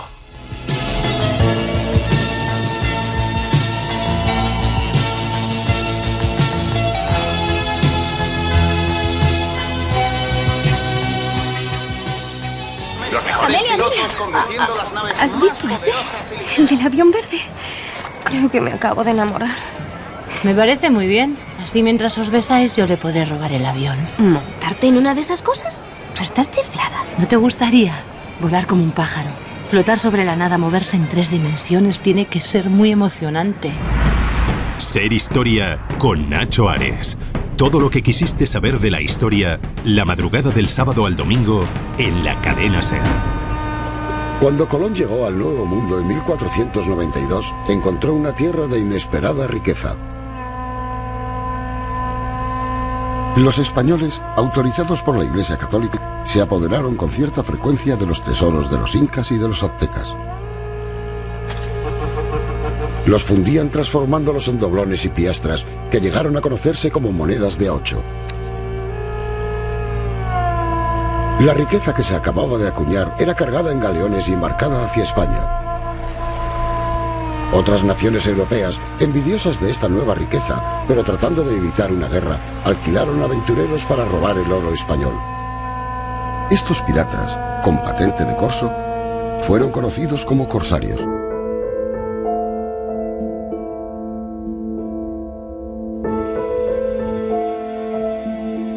Historia de los Piratas del Caribe es el título del documental del que hemos sacado un fragmento para comenzar este nuevo bloque aquí en Ser Historia, pasando de página para recrearnos un poco a partir del siglo XVI, no concretamente en una historia de piratería, como escuchábamos ahora en el documental, pero sí en ese ambiente histórico que surgió a partir sobre todo del siglo XVI con la expansión de los españoles en América y todo lo que ello supuso. Un montón de historias que por desgracia muchas de ellas han quedado en el olvido, han quedado en un segundo plano, y no solamente la figura de grandes hombres, sino sobre todo la figura de grandes mujeres como la protagonista a la que vamos a dedicar este próximo bloque, como decía ahora, en Ser Historia. Yo tengo que reconocer que no conocía prácticamente nada, es decir, nada, no, ni prácticamente, de la figura de Aldonza Manrique, la gobernadora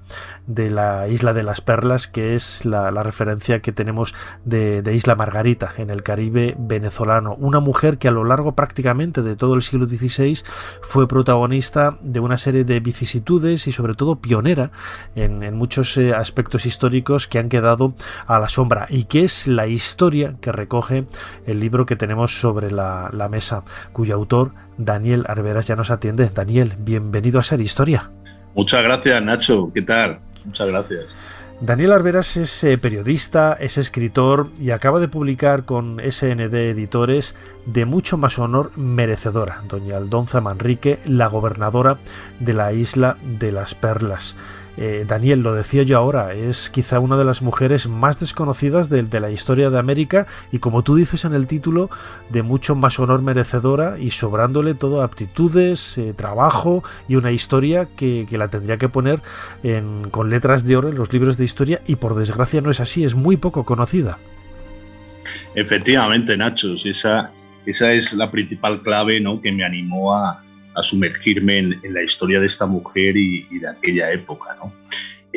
Porque nadie que yo sepa pues le ha dedicado un mínimo trabajo pues a esta mujer, ¿no?, que reúne varios factores para ser rescatada y darle su lugar, ¿no?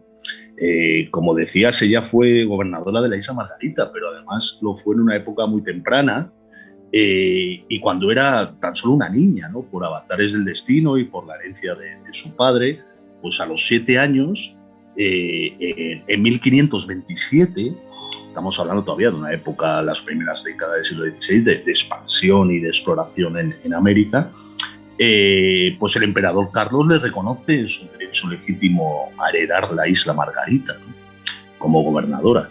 Y bueno, y lo va a ser hasta su muerte, ¿no?, en 1575. Un hecho, pues efectivamente, que no ha merecido la atención de estudiosos, de investigadores o apasionados a la historia como un servidor. Y yo, pues, empecé a investigar, empecé a encontrar documentos en el Archivo de Indias, consultar bibliografía sobre la época y el escenario. Y bueno, y me ha salido este trabajo, donde, en fin, yo siempre digo que no es una biografía porque queda mucho documento por hallar y por investigar sobre esta mujer, pero sí un suficiente, digamos, boceto de quién fue y de qué vicisitudes tuvo que afrontar, ¿no?, como gobernadora. Sí, Daniel, tú lo acabas de decir, ella llega a la gobernación de Isla Margarita en 1527 con apenas 7 años, y imagino que lo has adelantado también, ¿no? Carlos I de España, el emperador, la reconoció como la gobernadora natural de la isla por ser hija de quien era. ¿Cuál es el contexto familiar en el que nace Aldonza Manrique? ¿Quién era esa familia? ¿Quiénes eran sus padres? Claro. Sus padres, sobre todo su padre, es un personaje muy importante, es Marcelo de Villalobos, es uno de los 3 primeros oidores o magistrados, ¿no?, de la primera audiencia que se establece en América, ¿no?, en Santo Domingo, en 1511. Por orden todavía de Fernando Católico, que quiere pues que haya un tribunal de justicia en Santo Domingo, en la isla de la Española, pues precisamente pues para hacer un poco de contrapoder con Diego Colón, que es el gobernador entonces, y que bueno, en la península pues han recibido numerosas quejas, porque hay problemas, abusos y luchas de poder en la isla, ¿no? Entonces se nombran a 3 oidores, a 3 magistrados de prestigio, y uno es Marcelo de Villalobos.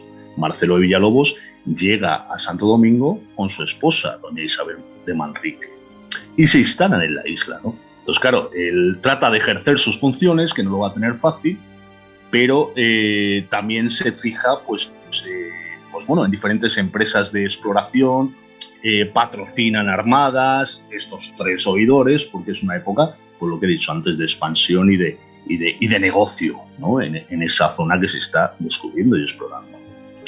Y allí, en esa isla de la Española, es donde van a nacer su primera hija, Aldonza de Villalobos, o Aldonza Manrique, ¿vale? Esta niña pues nace en torno a 1520. ¿Y qué pasa? Que su padre, mientras ejerce sus funciones como magistrado, o lo intenta, porque hay muchas dificultades allí, pues también pone sus ojos en la isla Margarita. ¿Por qué? Porque él tiene noticias que desde primeros del siglo XVI hay un islote, el islote de Cubagua, que digamos es el primer gran centro de extracción perlífera de la zona del Caribe, y que pues es explotado a conciencia por los españoles, ¿no? Y al lado está la isla Margarita, que sigue un poco al margen, ¿no? de aquella explotación. Entonces, bueno, si en Cubagua hay tanta perla, en la isla Margarita, que es más grande y tal, ¿por qué no va a haber, ¿no? en las aguas que la circundan? Y bueno, él mueve sus hilos, es un personaje poderoso, influyente, y mueve sus hilos en la corte y consigue cerrar la capitulación con la corona, con el emperador. En 1525 se le nombra gobernador de la isla Margarita. Pues esos contratos que se hacían a cambio de que lleve 20 familias cristianas, construye una iglesia, un fuerte, tenga un bergantín preparado. Estas capitulaciones, estas cláusulas, pues que se repiten en otras capitulaciones, ¿no? Ese es el contexto, ¿no? En el que nace un poco nuestra protagonista, Aldonza Manrique. Efectivamente. Pero no debía de ser, corrígeme si me equivoco, el papel de la mujer en la conquista, en la historia de América. Yo creo que todavía tiene muchas páginas que escribir en los libros de historia, pero yo no sé si sería muy común, ¿no? que una mujer, y sobre todo una niña tan joven, adquiriera, ¿no? la gobernación de un lugar tan a la postre importante por todo el desarrollo económico con este mercado, con esta comercialización de las perlas que dices. No sé si era algo muy común en aquella época. Efectivamente, no era común, pero también hay que destacar aquí el hecho de la legalidad de su nombramiento y de cómo la corona respeta lo que ha firmado, que a mí me parece muy llamativo.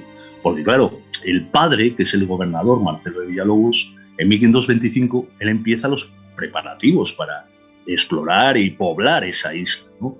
Pero ¿qué pasa? Que fallece súbitamente, ¿no? al año siguiente. ¿Y qué ocurre entonces? Que una de las cláusulas que se han incluido en esa capitulación es que si él falleciera, pues un heredero puede recibir la isla, ¿no? como gobernación, ¿no? Puede sucederle la gobernación de la isla Margarita. Y aquí, ¿qué ocurre? Que él no tiene hijos varones, pero sí tiene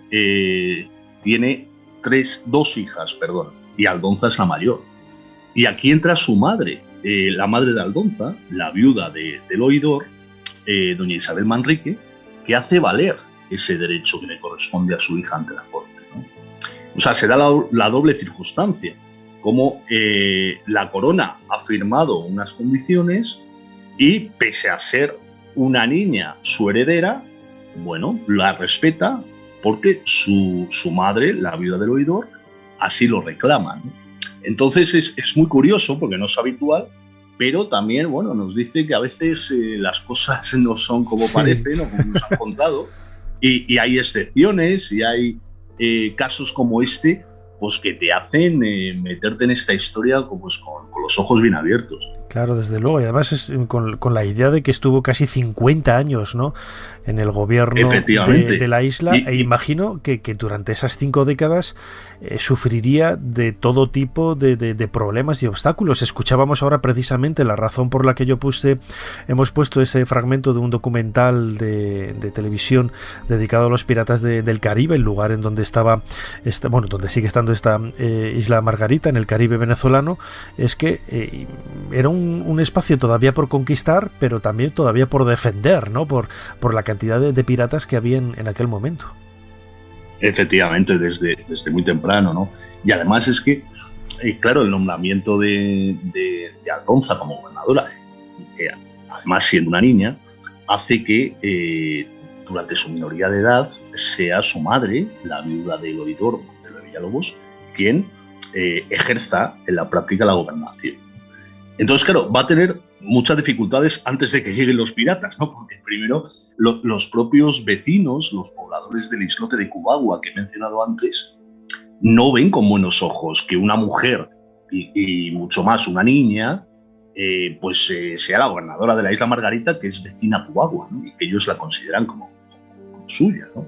Y entonces va a tener muchas dificultades y va a tener que, su madre Isabel Manrique, hacer frente a pleitos y demás por esa demarcación, ¿no? Y ya, también pasando al tema de los piratas y corsarios, pues a partir de finales de la década de 1520 empiezan a merodear por esa zona corsarios y piratas, primero franceses, que se acercan al olor de las perlas, porque, claro, hay que darse cuenta que desde el año 1500, 1501, 1502, o sea, los primeros viajes por esa zona, los marineros llegan a España cargados de perlas y las extraen de Cubagua, ¿no?, de este islote cercano a Margarita. Y esas noticias van circulando y llegan a oídos de todo tipo de gentes y de los extranjeros también. Entonces los franceses empiezan a merodear por ahí, se dan los primeros combates o enfrentamientos a pequeña escala, pero bueno, no exentos de violencia y demás, para unos esquilmar las perlas y otros defender ese islote. Y en la isla Margarita va a ocurrir exactamente lo mismo unos años después. Cuando va poblándose la isla, se van descubriendo bancos perlíferos, piratas corsarios acechan, asaltan, saquean todo cuanto pueden, porque el Caribe es un escenario repleto de islas, de ensenadas, muy difíciles de defender.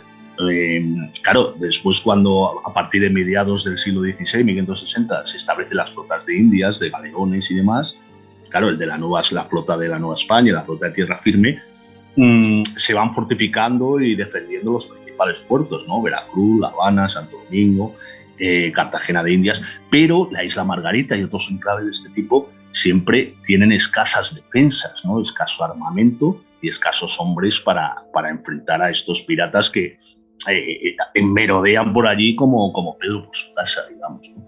Entonces sí, va a tener, ya te digo, diferentes asaltos, diferentes saqueos. Incluso también tiene la mala suerte de que el infame Lope de Aguirre, que viene del Amazonas en 1561, va a dar a la isla Margarita, también la saquea. En fin, hay una serie de desventuras, digamos, que tiene que afrontar la isla Margarita, toda esta zona del Caribe, con Aldonza de gobernadora, ¿no?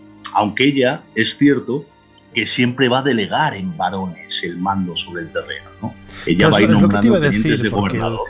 En ocasiones tendemos, ¿no?, a pensar, incluso a idealizar, ¿no?, los personajes. Es cierto que para estar 50 años, por mucho que delegues, tienes que tener ahí cierto carisma, ¿no?, para saber hacerte, ¿no?, con ese círculo más cercano. Pero los documentos, imagino, tú eres, como decías al principio de esta charla que estamos teniendo contigo, Daniel Arbenas, autor de Mucho más honor merecedora, doña Aldonza Manrique, la gobernadora de la isla de las Perlas. Esa documentación en el archivo de Indias, ¿qué es lo que nos cuenta de ella? ¿Cómo la veían en la época? Y si hay constancia, ¿no?, de testimonios directos. Incluso yo no sé si habrá incluso cartas manuscritas por ella misma. Sí, hay alguna carta que yo encontré, sobre todo pues al emperador y sobre todo a Felipe II, ¿vale? En una etapa ya de madurez y demás, donde ella siempre pues reclama más medios, más ayudas, más herramientas para su isla, ¿vale? Y para sus pobladores, ¿no? Y va a conseguir muchas cosas. De hecho, cuando este ataque de Lope de Aguirre se produce en 1561, la isla queda arrasada una vez más, ¿no? Si antes había sido por piratas corsarios en diferentes ocasiones, pues ahora es por un español, ¿no? que ha perdido la cabeza, parece, ¿no? Y ahí, en ese ataque, el teniente de gobernador de la isla es su yerno, es el hijo de su hija, ¿no? Juan de Villandrado. Y claro, Lope de Aguirre pues también le ejecuta, ¿no? Y deja a su hija viuda y con un bebé, ¿no? Entonces, claro, ella ya cansada de tantos reveses del destino y demás, ella va a viajar a España.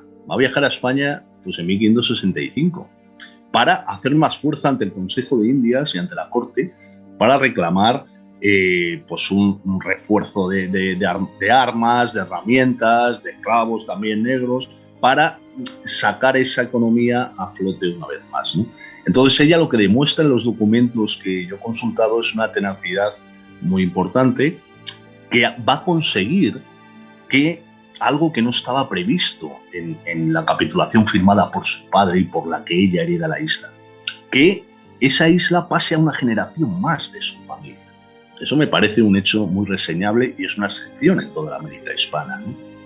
Y así va a conseguir que Felipe II le autorice a que, bueno, cuando ella muera, su nieto, ese bebé que acaba de nacer y ha quedado huérfano de padre, sea el siguiente gobernador de la isla Margarita, ¿no? Entonces esa es una prueba, digamos, pues muy relevante del carácter de esta mujer y de cómo a base de tesón, orgullo e insistencia, ella consigue muchas mejoras para su isla, entre ellas que su nieto, Juan Sarmiento Villandrado, herede cuando ella muera en 1535 la gobernación de la isla. Es llamativo, ¿no? Porque lo decimos siempre, ¿no? La importancia de los documentos, de la historia, en definitiva, que se construye con esos textos, con esas cartas, con esa correspondencia. ¿Tenemos alguna referencia sobre cómo la veían, cómo veían a Aldonza Manrique los contemporáneos? Imagino que habría gente que la verían con buenos ojos, otros, los contrincantes, los enemigos, la oposición, por así decirlo, ¿no? Del momento la verían con otro punto de vista. ¿Sabemos cómo la describían los contemporáneos a Aldonza Manrique? Claro, mira, es curioso porque el título de mi libro, esa frase de mucho más honor merecedora, es de un cronista de Indias, no es de un cronista coetáneo a Aldonza que estuvo por Cubagua, estuvo por Margarita, estuvo por la costa de la actual costa venezolana, por la zona de Paria y demás. Y ese título de mucho más honor merecedora es de una estrofa. Estoy hablando de Juan de Castellanos, un cronista que fue soldado, comerciante de perlas y acaba sus días como religioso, ¿no?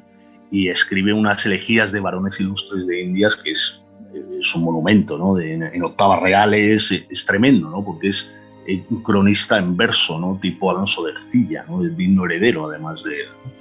Y él es de los pocos cronistas que la cita, y la cita pues en una estrofa, ¿no? Y bueno, claro, dándole su valor, ¿no? Por eso yo lo tomé como título del libro. Después, otros coetáneos que estuvieron por allí, Gonzalo Fernández de Oviedo, ni siquiera la cita por su nombre, ¿sabes? También lo comenta, que bueno, sí, que era la gobernadora, pues sí, la hija de Marcelo de Villalobos y tal. O sea, hay pocas referencias directas a ella, ¿sabes? Pero bueno, los documentos sí que hablan, numerosas cédulas reales, numerosa correspondencia, sobre todo oficial, ¿vale? Que se intercambiaba pues, con la corte y demás, van en esa línea que te digo, que ella, aunque algunos investigadores e historiadores quizás no le han dado la debida importancia a esta mujer, porque parece que ella vivió casi siempre en Santo Domingo, ¿no? Y claro, como delegaba el mando sobre el terreno, parece que ha merecido pues, menos espacio en la historia, pero ella sí fue siempre la gobernadora titular de la isla Margarita y luchaba por conseguir mejoras para su isla, ¿no? Y de hecho lo fue hasta su muerte, o sea, y después logró que su nieto la heredara, ¿no? Entonces, bueno, es un poco lo que te puedo contar al respecto, ¿sabes? Es un personaje todavía muy enigmático, ¿sabes? Porque queda seguro, como no ha sido tratado e investigado en profundidad, seguro que quedan cientos de cartas en legajos por ahí mezclados en el archivo de Indias, en fin, estas cosas, ¿no? Es lo que convierte en muchas ocasiones a este tipo de personajes. Ahora, escuchándote, me recordaba un poco cuando yo me adentré, pues hace casi 2 décadas, en la figura de la princesa de Éboli, que había muy poco de ella, y sumergiéndome en archivos, en bibliografía, para llegar a los documentos originales, realmente uno llega casi a enamorarse, ¿no? Y a idealizar en muchas ocasiones, ¿no? El personaje con el que se está tratando. Claro, totalmente. Por eso te decía que no es una biografía, pero sí es de alguna manera arrojar algo de luz sobre esta mujer que existió, que fue real, que gobernó una isla del Caribe en una época tan temprana, durante casi 5 décadas, en un escenario repleto de perlas, de esclavos, de caribes, de corsarios, ¿sabes? Es casi... yo a veces, cuando estaba ya acabando el libro, digo, coño, podía haber hecho una novela, ¿sabes? Porque es un personaje novelesco. Pero no lo decidí así porque digo, bueno, pero si no hay ningún mínimo ensayo que le dé su lugar, ¿para qué me voy a inventar nada, ¿no? Entonces, claro, documentos sobre ella quedarán muchos por descubrir. Esto es un primer aldabonazo para que la gente se anime a leerlo y a descubrirla, pero sí que me dio ocasión para pues hablar de las perlas, de los esclavos, de los señores de canoas, de los corsarios y piratas, en fin, todo lo que ocurría por ese Caribe tan peligroso, tan inestable y tan lleno de aventureros, de gente de buen vivir y de mal vivir, así, de todo pulula por ahí.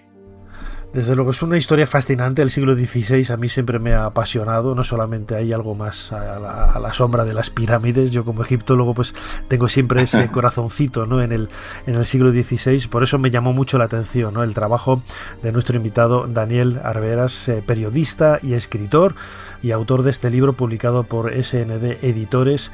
De mucho más honor merecedora, doña Aldonza Manrique, la gobernadora de la isla de las Perlas. Como siempre, Daniel, muchísimas gracias por habernos ayudado a hacer un poquito más de historia. Muchas gracias a ti, Nacho, y nada, un placer.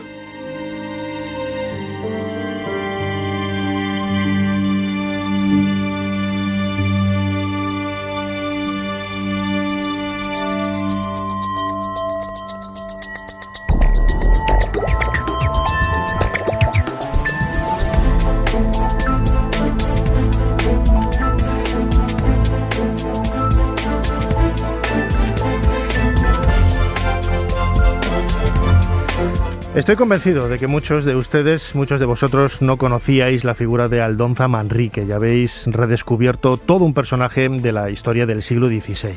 Ha sido solo uno de los muchos temas que hemos tratado en este nuevo programa de Ser Historia, ya el 687, con ese cronovisor de El Paititi. Como siempre, Fermín Agustí ha estado en la producción del programa, Ana Caballero controlando las redes sociales y en esta ocasión delante de los mandos de esta máquina del tiempo, nuestro compañero David Nieto. Delante del micrófono y en la dirección, vuestro humilde servidor Nacho Ares. Les dejamos con más entretenimiento aquí en la cadena SER. Hasta la semana que viene.